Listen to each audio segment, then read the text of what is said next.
Engine जो है वो फिट हो गया है गाड़ी में, कार्बोरेटर लग गया है, रेडिएटर इसमें होता नहीं, यानी ये पानी से ठंडी नहीं होती गाड़ी, एयर कूल्ड है। इसमें एक कंडेंसर लगा होता है जिसमें ऑयल मूव करता है और फैन उसको थ्रो देता रहता है। साइलेंसर भी फिट हो चुका है इसमें, साइलेंसर भी लग गए हैं।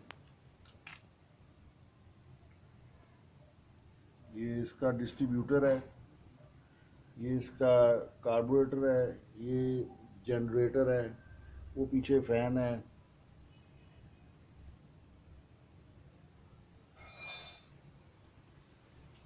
बड़ी तपस्या के बाद ओवरऑल हुआ है इंजन।